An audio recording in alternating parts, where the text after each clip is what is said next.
Last Monday evening, Premier Barry O'Farrell called one of his senior ministers to his office and confronted him with allegations that he had behaved inappropriately in a public place in August.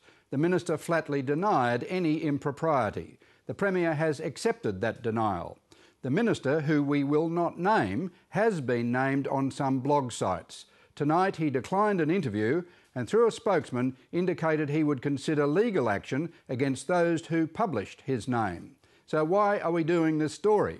Because so-called sex or misbehaviour scandals, triggered by tip-offs to the media, have become part of a vicious pattern in New South Wales politics which has invaded privacy, destroyed careers and reputations. What's behind this one?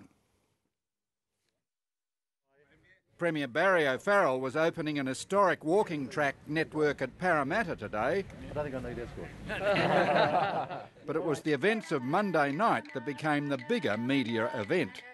At that time, police reported to the Premier in a briefing note that they proposed no further action after having spoken to a number of people about allegations of what a police statement said was inappropriate behaviour by a man. It has been reported by the Herald that witnesses to alleged inappropriate sexual activity at Darlinghurst in August were eventually interviewed by police, but only after inquiries by the Herald.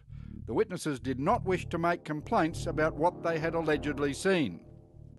Today, the Premier had to answer the inevitable question, what was he told, what did he do? Yeah, look, I went to New Zealand, as you know, on Friday to hopefully to see the Wallabies win. I was advised when I got to New Zealand that there'd been an inquiry from the Herald at my office. When I came back on Monday, I was briefed about those inquiries and where the police were at. I immediately called in the Minister, who denied the allegations point blank. So you've had a face-to-face with the Minister? First day back at work. And it's not true? You accept the Minister's... Well, not only accept the Minister, but I accept the police. The police are saying that there's no information of any offence having occurred, and on the basis of that, they're not progressing. Now, of course, if circumstances were to change, if information were to be provided, I would, of course, consider appropriate action to be taken. But on the basis of what the police have said to date, action is not warranted, nor is naming the person involved. What did the Minister say to you about? Simply denied point blank the allegations. Did he give you any explanation about why these allegations might have been brought forward? No.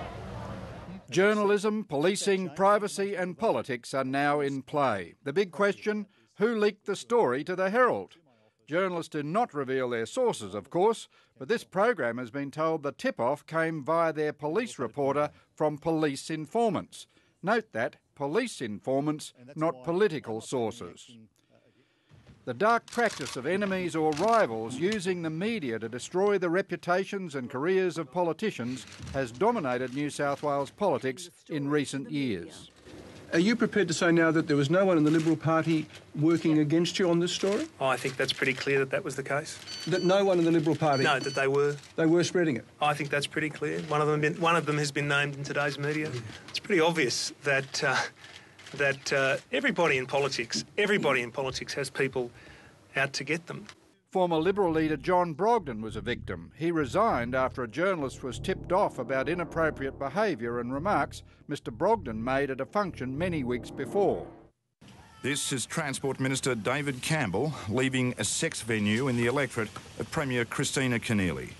The Minister had been in Cairns at Kensington for more than 2 hours on Tuesday night. Minister David Campbell's public outing by Channel 7 raised for the first time the issue of the rights to privacy of public figures. I resigned because I made some bad personal decisions. Health Minister John Delabosca resigned after the Daily Telegraph, informed by his former lover, went public with the affair. Mr Delabosca, do you think that you were set up?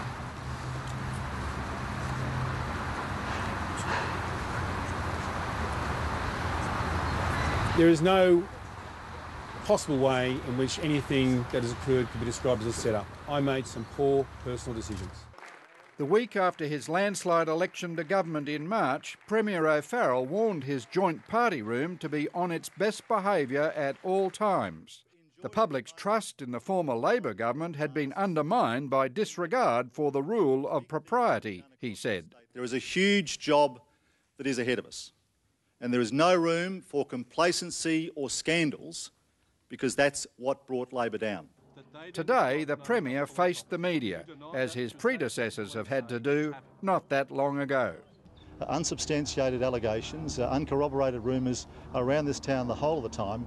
If we're about to start reporting those and who they affect, we're certainly setting a new low in relation to reporting. The Premier, the fact is that two men did witness an act that they then described to an undercover police officer. Do you deny that, because that's what the police say happened? Well, the advice I have is that police are saying they have no information about any offence having occurred. No, but and that's on that because basis, nothing was and on actually...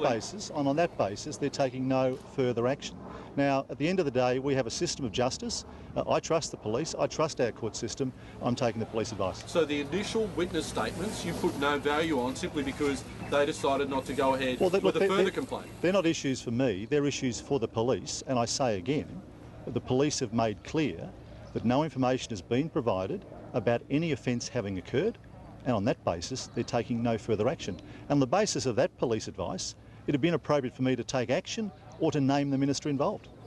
Would you only take action against a minister if there was a potential crime committed? Would you not take action if there was potential misconduct of another kind? Well, you know, misconduct is reportable under the Code of Conduct to the ICAC. So, you know, I'm very clear about this. If any of my team or any member of Parliament, or frankly anyone else, is accused of a criminal matter, that should be reported to the police. If they're accused of a matter of corruption, it should be appointed to the Independent Commission Against Corruption or the appropriate watchdog. But there's a difference between an offence and acting improperly. The Paul McLeay case under Labor, Christina Keneally, acted on that very quickly. The point could be made here that have you asked whether or not he's done something that would bring the government's reputation into disrepute? As I said in response to Quentin, I'm not sure who's listening, but I said in response to Quentin, I did put these things to the Minister on Monday when I returned from New Zealand. He denied them point blank.